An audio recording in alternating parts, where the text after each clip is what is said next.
Hello learners, this is Habiba with UGC Net Paper 2 Education Unit 3 Learner and Learning Process with the subtopic Personality Theories. Today we are going to learn about Humanistic Theory of Personality of Carl Rogers. Introduction. Carl Rogers was a humanistic psychologist who agreed with the main assumptions of Abraham Maslow. However, Rogers added that for a person to grow, they need an environment that provides them with genuineness. Genuineness, that means openness and self-disclosure. Acceptance, that means being seen with unconditional positive regard. And empathy. Empathy means being listened to and understood. That means, according to Carl Rogers, if any person want to grow, what kind of environment should be provided with? That means openness. That means the person able to express the feelings. And then acceptance, whatever the other person saying should not take in always negative manner. They should take it in a positive regard. And this empathy.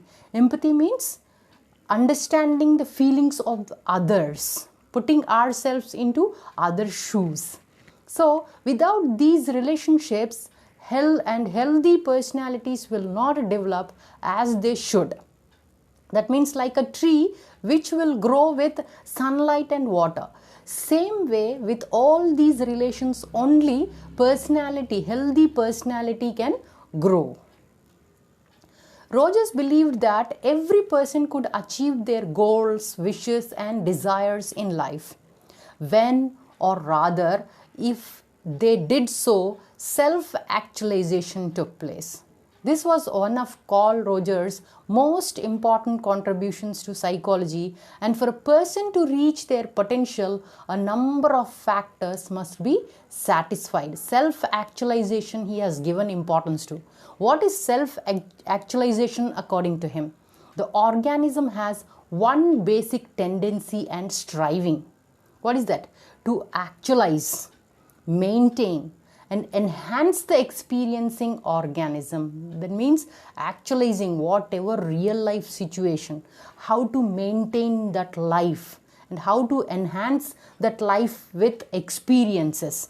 That is self-actualization. Rogers rejected the deterministic nature of both psychoanalysis and behaviorism and maintained that we behave as we do because of the way we perceive our situation. Actually, psychoanalysis and behaviorism observes the behavior and learning comes, they say. But here what Rogers says, because of our perseverance, whatever we think of, whatever our situation is, according to that we behave, he says, as no one else can know how we perceive. We are the best experts on ourselves. He says, whatever experiences we gain, how we perceive, whatever the way I perceive, the other person may not. So, according to that only a person behaves. Carl Rogers believed that humans have one basic motive, that is the tendency to self-actualize. Just now we understood self-actualization. That means to fulfill one's potential and achieve the highest level of human beingness we can. That means the thoughts, how we maintain, how we change ourselves according to the situation, according to the experience, then only human beingness we will reach to. Like a flower that will grow to its full potential if the conditions are right. Obviously, if the conditions are given, proper sunlight, water, whatever soil, proper soil, healthy soil is given to that, then that flower blossoms. But which is constrained by its environment. If environment is not given properly, it is a constraint to it. So people will flourish and reach their potential if their environment is good enough. If we give a child, for example, proper environment, he will grow in a higher level. He will reach to his goals without any disturbance. However, unlike a flower, the potential of the individual human is unique. For example, a flower has a certain level of potentiality to reach its to blossom in a good way, but individual has unique, human has unique nature. So, and we are meant to develop in different ways according to our personality. Every personality is not the same, but a flower, it has a condition to blossom in a same to its potential, but individual has unique nature. According to each personality, they will enhance themselves. Roger believes that people are inherently good and creative. That means in nature they are good and very creative. That's why this world has reached to this technical world modernity. They become destructive only when a poor self-concept or external constraints override the valuing process. That means whatever poor self-concept is there, that time that behavior will become destructive. That means other things overpower that personality, his or her valuing process, others' nature will overpower. So Carl Rogers believed that for a person to achieve self-actualization, they must be in a state of congruence. This means that self-actualization occurs when a person's ideal self, whatever ideally that person, who they would like to be, that means is congruent with their actual behavior, self-image. One person will have his self-image, but in their mind they will have some ideals in their mind, ideal self. I want to become like that. So to reach that is actual self-actualization, that is congruent. So Rogers describes an individual who is actualizing as a fully functioning person. The main determinant of whether we will become self-actualized is childhood experience. So fully functioning person, how he will determine his behavior and all, during the childhood experience itself, he will change himself to the self-actualization, he says. So the fully functioning person, according to Carl Roger, what he says, Roger believed that every person could achieve their goal. Every person has the ability to achieve their goal. This means that the person is in touch with the here and now, his or her subjective experiences and feelings continually growing and changing. In many ways, Rogers regarded the fully functioning person as an ideal and one that people do not ultimately achieve. That means all persons cannot have that ability to achieve that personality level, fully achieved personality. So it is wrong to think of this as an end or completion. That means if self-actualization is achieved by a person, then only that life is successful, we cannot say. That is wrong according to him. That means every person cannot reach to that level. That is completion of it, till his completion of journey. Rather, it is process of always becoming and changing. So Rogers identified 5 characteristics of the fully functioning person. Let's understand what are all those. Number 1, open to experience. Both positive and negative emotions are accepted. Sometimes people tend to take only positivity. They don't like negativity, but it's not like that. He should be open to all the experiences, maybe negative or positive. That means if negative are there, they should be able to work upon it. Rather than restoring to ego defense mechanism, they should try to change what negativity is there, how we can change that negativity to positivity, that is open to experience. Second one is existential living. In touch with different experiences as they occur in life, avoiding prejudging. That is very, very wrong behavior, that judging the person before itself. And preconceptions. This person is like that only. Without knowing, we will judge any person. That is not correct. Being able to live and fully appreciate the present. That means not always looking back to the past or forward to the future. Living for the moment is existential living. Not thinking about the past or future, living the moment, that is existential living. Third one is trust feeling. That is feeling, instincts, whatever instincts we have, the gut feelings are paid attention to and trusted. Whatever our gut feeling is, we will trust that only. People's own decisions are the right ones. We should take our own decision. So many people give so many whatever they think about us, they will give all the suggestions. But the decision should be ours only. That is, we should trust ourselves to make the right choices. We can listen to others also, but decision should be ourselves only. Then fourth one is creativity. That means creative thinking and risk taking are features of a person's life. A person does not play safe all the time. Sometimes they should take some risk also to be separate from the general people. This involves the ability to adjust and change and seek new experiences. Then only they will become outstanding persons. Number 5 is fulfilled life. A person is happy and satisfied with life and always looking for new challenges and experiences. That is fulfilled life. That is the fully functioning person's characteristic.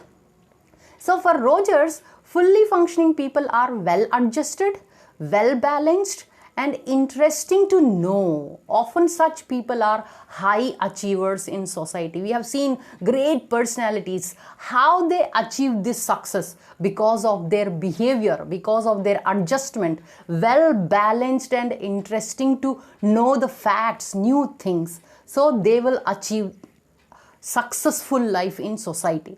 Now critics claim that the fully functioning person is a product of Western culture. In other cultures such as Eastern cultures like our side, the achievement of the group is valued more highly than the achievement of any one person.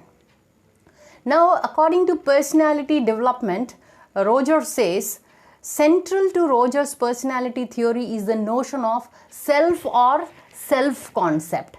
This is defined as the organized, consistent set of perceptions and beliefs about oneself. The self is the humanistic term for who we really are as a person. The self is our inner personality. That means and can be linked to the soul or Freud's psyche. The self is influenced by the experiences of a person has in their life and out interpretations of those experiences. Two primary sources that influence our self-concept are childhood experience and evaluation by others, obviously. So our personality development, how it happens? Because of two primary sources. During childhood, whatever experiences we gain, and we look into the others' eyes, what they think about us, what they evaluate, what they judge about us.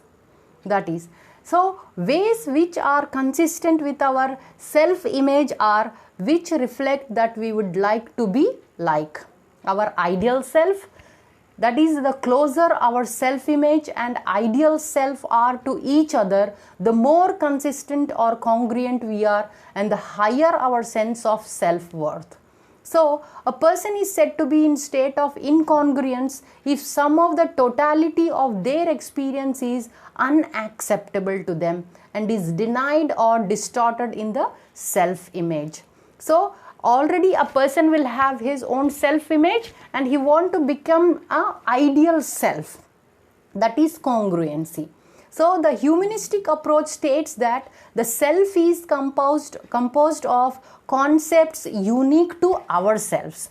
So the self concept includes three components according to Carl Rogers. Let's understand what are those three components now. The first one is self-worth or self-esteem. So what is this self-worth or self-esteem? What we think about ourselves, that is the first point. Secondly, developed, this self-worth is developed in early childhood and were formed from the interaction of child with the mother and father. So this is self-worth. Second one is self-image. What is self-image?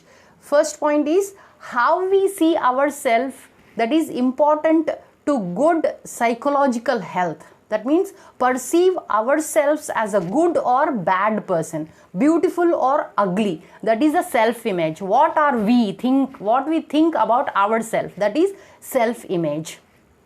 The third one is ideal self. What is this ideal self now? So the person who would like to be, just now in the previous slides we understood, we have our own self, that is we think what we are. Whether may be beautiful, ugly, brave, talented, whatever we think about. But what we want to be, that is ideal self. That is the person who would like to be. That is consistent of our goals and ambitions in life, and is dynamic, that is forever changing. Dynamic means forever changing. We will not stick to one situation. We will change in our life experiences and all. We change ourselves, all the things. So the ideal self in childhood is not the ideal self in our teens or late 20s, etc. So we will not stay whatever in our childhood like that, we will not stay. We will grow ourselves with the good experiences. So positive regard and self-worth, let's understand. According to Carl Rogers viewed the child as having two basic needs, that is positive regard from other people and self-worth. How we think about ourselves, our feelings of self-worth are of fundamental importance, both to psychological health and to the likelihood that we can achieve goals and ambitions in life and achieve self-actualization.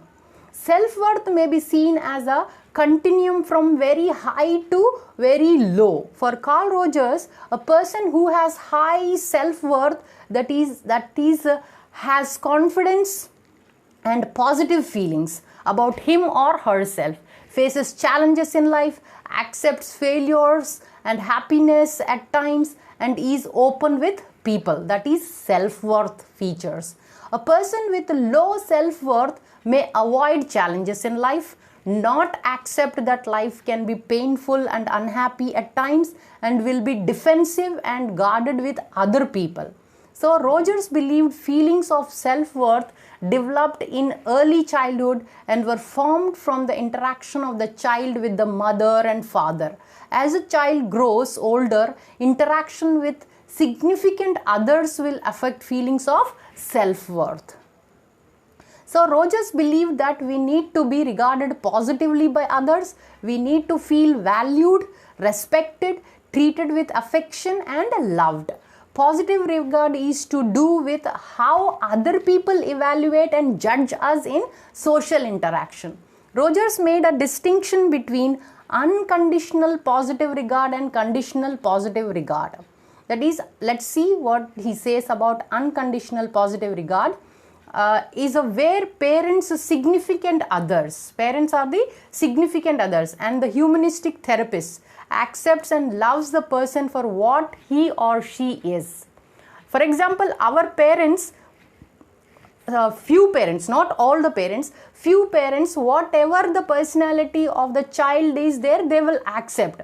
Maybe positive regard is not withdrawn if the person does something wrong or makes a mistake. If my child makes mistakes also, I will think that he will learn from those mistakes. I will not always think what I think correct he should follow. I will not force. That is unconditional positive regard. The consequences of unconditional positive regard are that the person feels free to try things out and make mistakes, even though this may lead to getting it worse at times.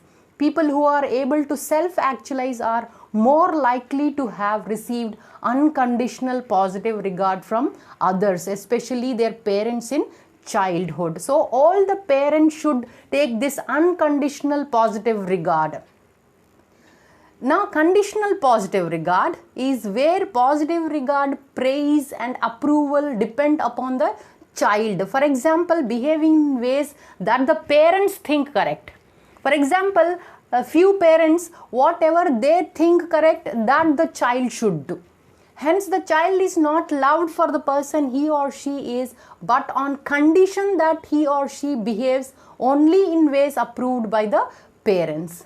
At the extreme, a person who constantly seeks approval from other people is likely only to have experienced conditional positive regard as a child. And what is congruence? A person's ideal self may not be consistent with what actually happens in life and experiences of the person. Hence, a difference may exist between a person's ideal self and actual experience. This is called incongruence. In previous slides, we understood what is congruence. That is the commonness of understanding the self, what is self-image, and what that person want to be, that is ideal self. Now here, the difference between the person's ideal self and actual experience, that is called incongruence, where a person's ideal self and actual experience are consistent or very similar, a state of congruence exists. That means we understood that if everything is similar, self-image and what we want to become self, that is ideal self, its similarity is there, that is congruence. Rarely, if ever, does a total state of congruence exist. All people experience a certain amount of incongruence. All the people not have the similarity between self-image and ideal self. There will be some incongruence, that means difference will be there here. So let's understand the difference between incongruent and congruent here. You can see the picture pie chart, self-image and ideal self. The self-image is different to the ideal self here for the incongruent. There is only a little overlap here. Have self-actualization will be difficult. But you can see in congruent pie chart, self-image and ideal self, the self-image is similar to the ideal self here. There is a more overlap here. That means the person can self-actualize. So this is the difference between incongruent and congruent. So the development of congruence is dependent on unconditional positive regard. Carl Rogers believed that for a person to achieve self-actualization, they must be in a state of congruence. According to Rogers, we want to feel, experience and behave in ways which are consistent with our self-image and which reflect what we would like to be like, our ideal self. The closer our self-image and ideal self are to each other, the more consistent or congruent we are, the higher our sense of self-worth. A person is said to be in a state of incongruence if some of the totality of their experience is unacceptable to them and is denied or distorted in the self-image. Incongruence is a discrepancy between the actual experience of the organism and the self-picture of the individual insofar as it represents that experience. As we prefer to see ourselves in ways that are consistent with our self-image, we may use defense mechanisms like denial or repression in order to feel less threatened by some of what we consider to be our undesirable feelings. That means we adopt, if self-image and ideal self are not congruent, what we will do? We will adopt some self-defense mechanisms here. So whatever undesirable feelings are there, we want to overcome those here by self-defense mechanism. A person whose self-concept is incongruent with her or his real feelings and experiences will defend because the truth hurts. In real life also happens the same thing only. Nobody wants to accept the truth here. They want to defend themselves here. So let's conclude with the best quote given by Carl Rogers. The curious paradox is that when I accept myself just as I am, then I can change. Excellent quotation given by Carl Rogers. That means whatever I am, if I accept how I am, then the change can come here. Otherwise, it's not possible. then we can become great personalities in the society. That's all for today. Thanks for your attention and time. As motivation, please do like, share, subscribe and comment below. Happy learning.